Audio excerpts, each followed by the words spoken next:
Healthcare is too expensive. Employers are offsetting costs onto their employees. Who will make health benefits affordable for hardworking Americans and their families? You will. This is the Empowering Plans Podcast, a show dedicated to helping you once again emphasize the benefit in benefit plan. Now prepare to learn, plan, save, and protect with the Phia Group. Greetings and hello. Welcome to another episode of Empowering Plans with the Phia Group. I am Ron Peck, Executive Vice President and General Counsel of the Phia Group. With me today and always, because without him, there is no podcast, is Pat, the podcast producer, the triple P, the triple set, the man, the myth, the legend, Pat Santos. Pat, welcome to the board. I can't actually see you right now. We're broadcasting, recording this podcast from our basements, our bunkers, our caves, wherever we're hiding today. But Pat, I know you're there. You know, as always, I can feel your presence just because everything seems to be working so smoothly. Speaking of smooth, with me as well is the man that you all really have come to know and adore, and the reason that you dial in or listen in or subscribe to these podcasts, Brady Bizarro. Brady, how you doing, buddy? I'm very smooth today. So smooth. I mean, honestly, it's like the peanut butter, right? I mean, you don't go for the chunky peanut butter, right? No way. You know, if you, the answer to that question when someone says, "Oh, do you like chunky peanut butter?" You're supposed to say, "What? Are you nuts? Come on, you got to work on your dad jokes." But don't don't worry. Listen, hey, you hear that laughter? Now listen, this is a man who always laughs at my jokes, okay? And if for no other reason, I would keep him around at the Phia Group just because he appreciates my humor, okay? But that is not the reason why. Philip is with the company. Phil is our compliance and regulatory affairs consultant. He is a leader at the company. He is invited. I mean, dude, you literally got your hands in everything at the company, right? From HR to consulting and compliance. I mean, when people need something done, they call for you. So how you doing today, buddy? Hey, Ron, I'm doing great. Maybe not as smooth as Brady, but definitely glad to be back on a podcast. It's been a while. But yeah, definitely great to be back, and I'm doing amazing. You know, it's funny because if we are all comparing ourselves to spreads, I'm going to say that I'm whipped cream cheese because I've been stuck in this house with my wife and my son for 4 months. So I'm kind of beat. No, joking aside, guys, listen, hey, no more laughter, no more levity. We have a very serious subject for discussion today. I don't want to make it seem too heavy, but you know, there's a lot going on out there right now. The pandemic, obviously something that we've been talking about a lot lately, particularly because of its sort of direct impact on our industry, the healthcare and health benefits industry. But, you know, along with the COVID-19 pandemic, you know, another major event or sort of issue has been coming up across the nation. And this relates to race relations and social injustice and systemic racism, prejudice, stereotyping. And in particular, as you guys know, this was triggered by a few acts of police brutality that are fairly recent. But again, I think we would all agree that it's not a recent issue. So even though some of the events were recent, the issue itself has been ongoing and longstanding. So I don't want to misstate that.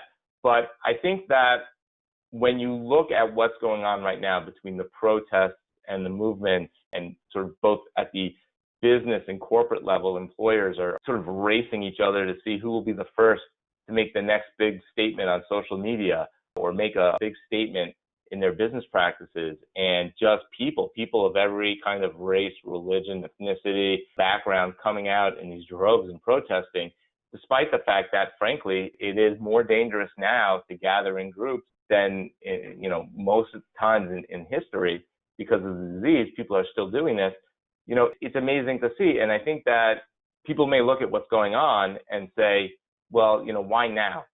You know, why this murder versus one of the ones that have taken place in the past? And unfortunately, there are a few to pick from. You know, why was this the sort of the straw that broke the camel's back?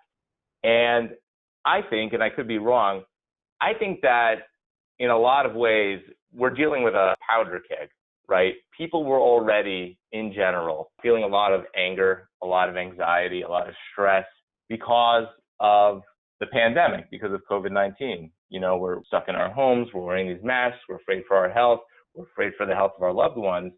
And when you have an audience like that and something atrocious happens, that audience is not going to be as forgiving as it may have been in the past.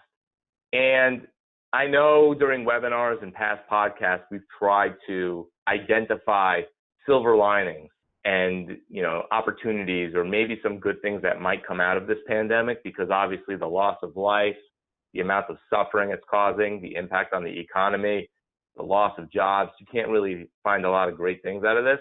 The fact that COVID-19 already had so many people pissed off that when the Floyd murder took place, I think that the timing was right for people to finally say, you know, enough is enough. I'm not just going to keep saying, oh, well, you know, that's a shame, but next week I'll forget about it. Phil, the reason that we have you on the line, one of the reasons, aside from the fact that you're a fantastic speaker and a valued member of the team from a service perspective, is that you've also stepped up in a big way and are leading our Diversity and Inclusion Committee. And I'm hoping that maybe you could talk a little bit about some of the things that we at the Phia Group are trying to do our part, or at least improve ourselves as people and as an organization as it relates to diversity and inclusion. And maybe we can even bring it home for some of the audience and talk a little bit about how this issue actually impacts the industry, and that it's not this just overwhelming issue, sort of big picture, vague issue, but it actually has real trickle down specific impact on parts of our industry, the health and benefits industry. So Phil, I'll open it up to you to kind of introduce again yourself to people who maybe haven't heard you in the past. You've been on other podcasts, but who might not know you, and let them know a little bit about some of the work you're doing. Thank you, Ron. First, I'm going to have to bring my head down a little bit because you have it swelling with all the rave reviews. First of all, thank you for having me on and also addressing this very important topic. Just to highlight what you had noted, I do think this was a timing appropriate event in order to encourage this response. And mainly because, as you noted, we all were going through COVID, we all were shut down. COVID-19 was the news for a while. And then this happened. And when this happened on May 25th, when the murder of George Floyd happened on May 25th, prior to that, there were small little tricklings of other incidents that were happening in this period of time during the spring. So I think having one incident that was really just extreme, other ones we usually see a little tidbits of a video here and there where it might leave a lot of room for question marks. This one was very clear in that, America together watched someone literally be murdered on video.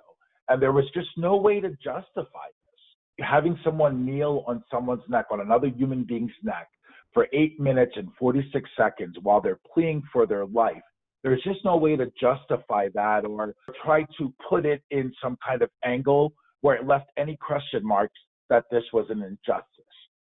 Yeah. Because of that timing, and because people had been cooped up for so long, this is where I believe a lot of these protests came from. All for good reason. Definitely not because people were bored sitting around, during a shutdown, but this was something important enough to get people out of their homes, even in states that had not lifted some of the restrictions at that time. One thing that has been amazing to see, even though it was born from this tragedy, is seeing the entire country come together to fight against social injustice and racial inequality that we all have seen for some time now. And, seeing people out there marching from all walks of life, protesting, and we're talking a broad demographic here. There's not one protest that I can look at and say, oh, this is, an African-American protest. It has been a very diverse and inclusive protest and organized to support the Black community and to enhance racial equality among this country. So I think by a lot of times when you have headline news like this, it's always going to trickle down into employment. What are employers doing to support this initiative? And this is where I was able to be instrumental here at the Phia Group. I'm the chairperson of our Diversity Inclusion Committee. And one of the things I think that was great is that we had the committee in place when this happened.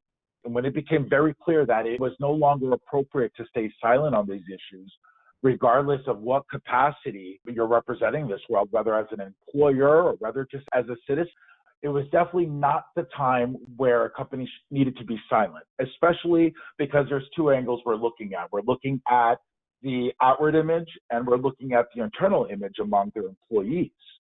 So one thing I can say that was important, this is something I recommend to all stakeholders out there, is you definitely don't want to stay silent in this time. I would say in the first few weeks after this, the Floyd incident that happened, as chairperson of the Diversity Inclusion Committee, a lot of employees were reaching out to me privately to ask, what are we doing about this? Where is our statement about this? So it was clear that people wanted to hear, our employees, and I'm sure employees worldwide wanted to hear what their employer has to say about that. So we did the smart approach and we decided not to be silent. And we did an outreach at multiple levels. The first and most important outreach was internally. We had employees from all walks of life, all colors, who were basically traumatized by this. They witnessed an unarmed man be murdered on television, on video. So with that outrage, some employees were feeling traumatized by this. So our first and most important responsibility was to our employees to make sure that they knew, we know what was going on. We want to make sure we're there for you. So in that case, we decided to address this topic, and we continue to in our weekly staff meetings. So one thing that was definitely important was our communication. I noticed just from even, simple support and outreach communications that the response from our employees was overwhelming. The first thing we wanted to look at is how we can also support our employees who felt like they should be doing more. Many of our employees are committed to their jobs and, are definitely 100% every day, but some felt the need to go out and protest. And, in the initial phases of the protest, there was some violence. I know that has tapered off a lot, but there was some violence concerns about, going to protest in the evenings. And what's great about these protests is they've been every day and they've been consistent. So one thing we took a look at was one of our policies. Now, we've always had this volunteer time off policy. The Phia Group is very committed to charitable causes.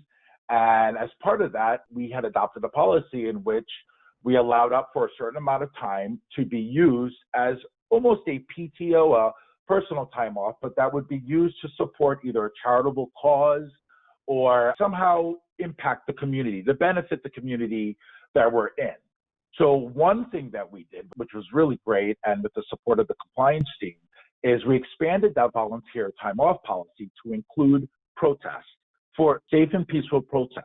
So that allowed employees who, felt that maybe this isn't something I should take a day off for, or I've got this much to do. This encouraged our employees to get out there and to join the protest and make, their feelings clear and to follow their commitment. So I think that was a really profound in the way we showed not only support for employees, but our support for this movement as well towards social justice. I think other items that, that was really important as well was we had to be very careful, I think, and this was based on recommendations from the Diversity Inclusion Committee, is to make sure that we're not assuming that only African American employees were affected by this or impacted by this.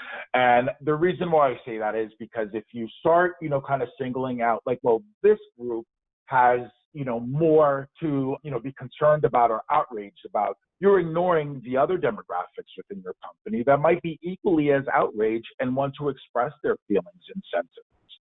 So I think, making sure that any kind of messaging or communication is just as diverse and inclusive as, your population is important.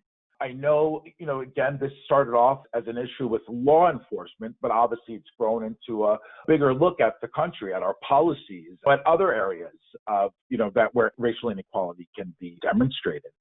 So I think, using this as a platform to not only, of course, show our support for the Black community during this troubled times, but also really to enhance our own diversity inclusion initiatives as well, because this is something that shows us what is important about having a diverse population at the table. It's because of these types of, incidents that happen where you want to make sure there's not just one voice, but there's multiple voices to express concern and share their point of views. This is how we learn as a society, is diverse populations, being able to discuss this issue. And that's one thing I'm very proud of when it comes to the committee is, we made sure that when we're reviewing membership for the committee, we wanted to make sure that it represented our population here at Phia.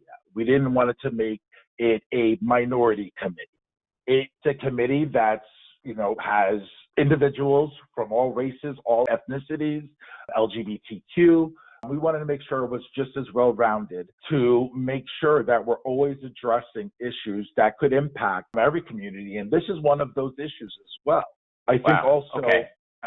Phil, I got to say real quick, one thing that I think is really important is that one of the things you say that's resonating with me is that you're talking about how, as an organization, there's a responsibility to create almost an outlet or an opportunity for people to communicate and express their concerns. And maybe more important, or at least equally important, is to actually do something about it rather than just be sort of a soundboard. And what I think you guys have done on committee and what you're talking about now is you don't get blinded by the moment. And what I mean by that is when something happens and it causes angst or outrage, it's very easy to hyper-focus on the specifics of the event and react only to those specifics. And in this case, George Floyd, it was, very much related to law enforcement, police brutality, racism, right? And I think what you've done very well and what the team's done very well is to say, but what are those sort of symptoms of, or what's sort of the bigger picture, which is just that ultimate sort of lack of understanding or lack of diversity. So I appreciate that you guys, despite just the heaviness of the moment, have done such a great job of looking past a specific event and identified sort of the bigger issues in your effort to address those bigger issues for the company. So I really appreciate that you've done that. Thank you, Ron. And that is something that's very important. I mean, if we wanted to kind of stay stuck on, the law enforcement piece, I don't think we're learning anything. So if once you look at the steps that led there and, the obviously steps to resolve this kind of situation, hopefully that's where the bigger picture comes in. And that's where the healing comes in as well. You can easily get more divisive. You know what I mean? Now it's, all law enforcement officials are bad, which I will personally say, and I am an African-American man, I'll personally say I don't agree with. I've known plenty of members of law enforcement. I have friends who are married to law enforcement. I have coworkers that have law enforcement, officials in their family, and that's not necessarily the case. It's, looking at the broader picture. And that was one thing we also had to be careful of. Being any kind of inclusive employer, you want to respect all of your employees. And knowing that we might have employees with a law enforcement background who have law enforcement in their family, this was not intended. Our response to this crisis was never intended and has not been, thankfully, an attack on police, on law enforcement. Obviously, this is just a platform where we can easily see disproportionate treatment, but our focus was turning this into positive steps as opposed to just looking to kind of trap this in one moment of time. And that's what I feel has happened before. This is why, we have never seen this kind of response in this type of situations. I think it's really easy to get stuck in that moment. And then as you noted, earlier, a few weeks later, it kind of dies down, it gets quiet until the next time. So definitely a broad view of this situation and how it can better society in the end is really where we focused. And I think that has been a positive thing, not only for our company, because I'm seeing employees come together, employees who may not have been, because of work, everyone's busy, who may not have been too close before and are coming together on the same issue. And again, this is a tragic circumstances, but what's beautiful to see is people are coming together as human beings and not so much as, trying to be divisive or create even more issues that would hinder racial equality. So, I guess my next question is, we haven't been shy about telling people what we're working on, what we're doing, social media, webinars, presentations. And, has there been any response either from the staff or from clients or the industry? Good, bad, quiet? What have you seen? I've seen an overwhelming response on all facets, from internal employees, even from the industry, that have been very supportive. One of the things we decided to do and that we had recommended to the company, and the company was more than excited to do this, was a social media blackout. And what I was impressed to see was the responses we were getting on social media externally as well as internally. By the end of that day, when we did our social media blackout, I saw our messaging everywhere on LinkedIn, everywhere on Facebook. So I think the response has actually been very overwhelmingly positive and supportive and grateful and relieved, I would say, especially when it came to the internal part. I think a lot of employees were relieved to see this, because typically in situations, or at least they might be hearing stories from their peers, that there are some companies that have said nothing. Now, I'm not saying those companies have any ill intent there. I think it's tricky because you have to be careful with your messaging, especially when it's external. So I know some companies may have chosen to stay silent, but unfortunately what that does in this time frame with what's going on is it's easy for other people just to assume that silence is a message. Silence speaks volumes. So I feel like with our outreach efforts, it's been very, very supportive. Yeah, it's interesting, and I know one of the traps that people often fall into is, an individual, right? And again, this is true from first year to the owner of the company, right? You fall into a trap where you say, well, I'm not racist, right? You say, I don't judge people based on the color of their skin, their religion, sexual orientation, whatever. I'm not racist. And so then you say, well, if I'm not racist, then I just got to keep doing what I'm doing and hopefully other people will do the same. If you do that kind of look at yourself and you say, well, I'm not racist, I don't have to change anything, it's too easy to then not do anything, right? You say, well, if it's not broken, don't fix it, right? And I think the problem is that, and I know we talked about this before, and I've certainly seen this message elsewhere, it's not enough to not be the problem. You have to actively be part of the solution. And I think that ultimately, that's what we're trying to do. And for a lot of organizations that maybe haven't really known what to say or haven't really done anything, maybe they're looking at themselves, they're saying, are we doing anything wrong? Is there anything to be concerned about here? And they say, no, we're very inclusive, we're diverse, we've never really been, that's been an issue for us as an organization. So let's just keep going about our business and that's it. And I think that maybe that's the trap that a lot of organizations and people have fallen into in the past. And that's something we're not trying to make that mistake again this time. I agree. I absolutely agree. And like I said, as you noted, it can be very well-meaning. They can have a diverse staff. They can be, a leader in or ensuring that their workforce is diverse. However, when it comes to, and I think what the main impediment there is, we all know when it comes to politics, typically most employers usually want to stay out of the fray. So I think for some, it's looking at this as a political situation, and let's face it, it is. It has gotten into the political realm. I know there's, legislation that states as well as our own federal government is looking to pass in response to this. It's also been a platform to take down certain political entities. So I can understand definitely from the employer perspective why some companies might think, maybe it's better to not fan the flames or potentially fan the flames.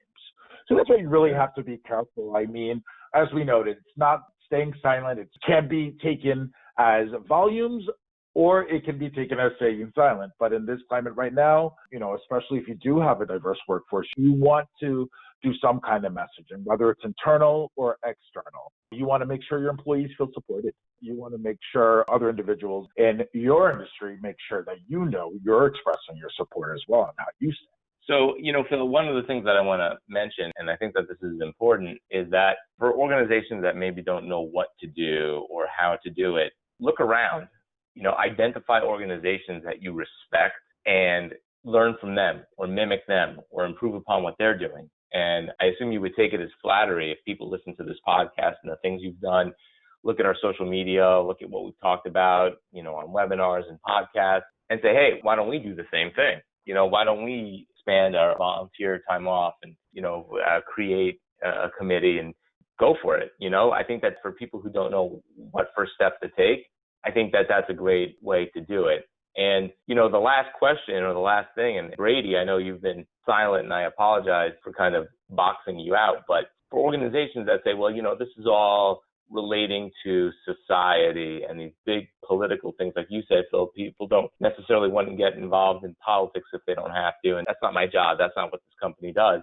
I think it maybe is a little short-sighted because, as we've discussed in the past, what's going on right now from the protests and the movements, right, but also just inequality and systemic things like racism do have an effect on healthcare and the cost of healthcare. And, Brady, I'm wondering, as you are working with plans who are paying these claims for complications or untreated disease that maybe in different circumstance would have been identified and treated, but also the different laws and the politics that are being shaken up by this, you can see that there's an impact on our industry. And I'm wondering if maybe you could share some of that in the final few minutes. Yeah, sure. Thanks, Ron. I mean, honestly, I've been staying silent because I think you guys have been having a great discussion. I didn't want to interrupt the flow of it. But from my perch here, I think it should be obvious to most people who listen to our podcast and our webinars now that you can't stay out of politics as much as you may want to. And like Phil mentioned earlier in this podcast, that this was an incident that really couldn't be ignored, and that staying silent is not an option. And, in our industry, as you look at employers trying to offer good benefits to their employees, right? Obviously for employers, it's a good thing to have happy and healthy employees. And so that's another reason to address and take a position and a stance when you talk about societal issues like racial injustice and police brutality, because if you have employees who this is affecting, or you have employees who perhaps are on the lower income scale and they are, afraid about getting treatment or afraid about having proper access to healthcare, or like you mentioned earlier, Ron, they live in these sort of food deserts across the country. The reality is that eventually this problem will become a financial one also for the employer. If people are, foregoing treatment or not taking care of themselves and being as healthy as they otherwise could, that'll be bad for you as an employer and your bottom line, because it'll mean higher claim spend for you, right? If you're not addressing mental health issues that are definitely exacerbated by incidents like these that we're seeing, nationwide impact, then you're going to see more claims in that area as well. So I think it's just all the more reason to take a stance, sort of understand that it's a holistic approach when you talk about employee health. And so a lot of the things that Phil's mentioned that the committee's been working on, that we've done at Phia, these things are designed not just because, we as a company feel strongly about, racial justice, but we understand that our employees' health is one of our primary goals as an employer. And that includes making sure that our employees are feeling like, we're addressing issues that are traumatic for them, like Phil mentioned. So I think at the end of the day, that my message is that you can't stay out of the fray here. I think we've seen that already by the number of companies that have responded meaningfully in some way. So I think all this has been a really great discussion for our clients to listen to. So, Phil, I'll let you have the final words as we run out the clock. I would just like to say, as a final word, continue to be kind to each other and continue to be mindful of each other, mindful of each other's differences, and celebrate each other's differences. And I really hope if there's anything that, especially employers, that could take away from this, and plan sponsors, is there's always going to be issues out there. And as much as, we are coming together now to fight these issues and social injustice, the battle is never going to end. But the best way to arm yourself is to have the resources internally to support your employees and to make sure that you are taking a clear stance, even if it's just internally, to let your employees know that you support them during this time. Because injustice anywhere, as Dr. King said, injustice anywhere is injustice everywhere. Thank you. Nice. Very good. Guys, thank you so much. Great conversation. And thank you to the audience for tuning in. Continue to keep your eyes on the posts, and we'll keep these podcasts coming. As always, thank you on behalf of myself, Brady, Phil, Pat, the man Santos, the entirety of the Phia group, and the entirety of the industry. Have a good one.